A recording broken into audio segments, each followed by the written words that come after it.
L'avion russe MC-21 ne commencera pas à voler avant 2028, selon le pilote d'essai Roman Taskaev des bureaux d'études Mikoyan et Yakovlev et de Aero of Russia. Il a fait cette déclaration lors d'une réunion du club des passionnés d'aviation, citée par le portail VPK News. Selon M. Taskaev, le MC-21 semble attrayant pour les compagnies aériennes russes en raison de ses caractéristiques, mais ce potentiel doit encore être exploité. M. Taskaev a expliqué que la conception et la création d'un nouvel avion prennent environ 5 ans, tandis que son perfectionnement peut prendre encore 10 ans. Ensuite, l'avion doit être certifié, non seulement dans son ensemble, mais aussi pour ses différents composants. La certification d'un avion de transport de passagers est une évaluation réalisée par des autorités indépendantes qui confirment que l'avion a été conçu et fabriqué correctement et qu'il peut être exploité en toute sécurité. L'avion dans son ensemble, mais aussi ses composants individuels, moteurs, systèmes et équipements de bord, doivent être certifiés.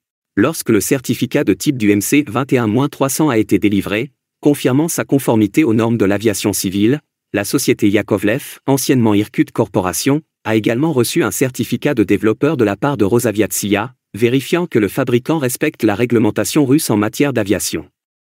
Cependant, cette certification est basée sur des moteurs et des équipements importés. Le MC-21 se prépare encore à entrer en service. Nous serons en mesure d'évaluer les premiers résultats opérationnels l'année prochaine, lorsque l'avion entrera en service avec la compagnie aérienne Rossiya, a déclaré le pilote. Selon le ministre russe de l'Industrie et du Commerce, Anton Alikhanov, les vols de certification de l'avion de passagers MC-21, entièrement localisé et équipé de moteurs russes PD-14, devraient débuter en 2025.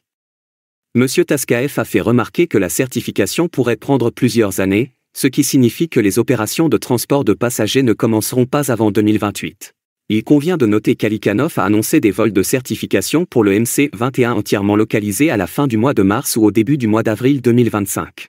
Cependant, l'obtention d'un certificat ne représente que la moitié du processus. Pendant toute la durée de vie de l'avion, les autorités aéronautiques surveilleront en permanence ses concepteurs, ses opérateurs et ses équipes de maintenance afin de garantir une qualité, une navigabilité et une sécurité opérationnelle constante. D'ici à 2030, l'usine d'aviation d'Irkoutsk, une filiale de PJSC Yakovlev, prévoit d'achever une importante mise à niveau technique. Le projet a été approuvé par les autorités locales et figure déjà dans le registre des projets d'investissement d'Irkoutsk. L'objectif principal de la modernisation est de mettre en place une production de masse de l'avion de ligne MC-21, afin d'atteindre un taux de production de 36 avions par an. En outre, la modernisation permettra de réviser et de moderniser les avions militaires en temps voulu, tout en maintenant des normes de haute qualité. Le projet comprend la construction et la rénovation des installations de production, l'agrandissement des zones d'entreposage et des améliorations techniques complètes. La production en série du MC-21 devrait commencer en 2026.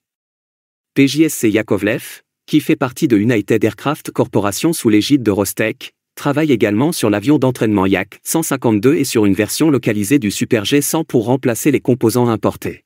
Par ailleurs, l'Université Polytechnique d'État de Russie méridionale a mis au point un équipement unique pour la production d'ailes en matériaux composites pour les avions nationaux. Comme l'a indiqué le 19 mars le conseil académique de l'université, celle-ci a signé un contrat avec PJSC Yakovlev d'un montant de plus de 1,8 milliard de roubles pour créer un système de pose automatique de ruban de carbone, un élément clé dans la production de l'aile du MC-21. Le robot empileur de fibres composites mis au point par les ingénieurs de Novocherkassk remplace complètement l'équipement importé. L'appareil permet de poser automatiquement le matériau sous différents angles, ce qui est nécessaire pour obtenir des produits finaux très résistants. La coopération entre Polytech et Aérocomposite a débuté en 2020. Actuellement, le premier prototype de la tête de pose est testé dans le laboratoire moscovite de l'entreprise, et le second se trouve dans l'usine d'Ulyanovsk. Pour la réalisation du projet, la Center Invest Bank a fourni des garanties à l'université pour un montant de plus de 600 millions de roubles. Il convient de noter que le MC-21 est un concurrent du Tu-214, qui est fabriqué par l'usine d'aviation de Kazan portant le nom de SP Gorbunov. Lors du Forum économique international de Saint-Pétersbourg, le PDG d'Aeroflot, Sergei Alexandrovski, a annoncé que la compagnie envisageait d'abandonner l'achat de Tu-214 au profit de 339 MC-21. Maintenant, pensez-vous que la remise du premier MC-21 à la compagnie gouvernementale Rossiya Airlines soit la bonne stratégie?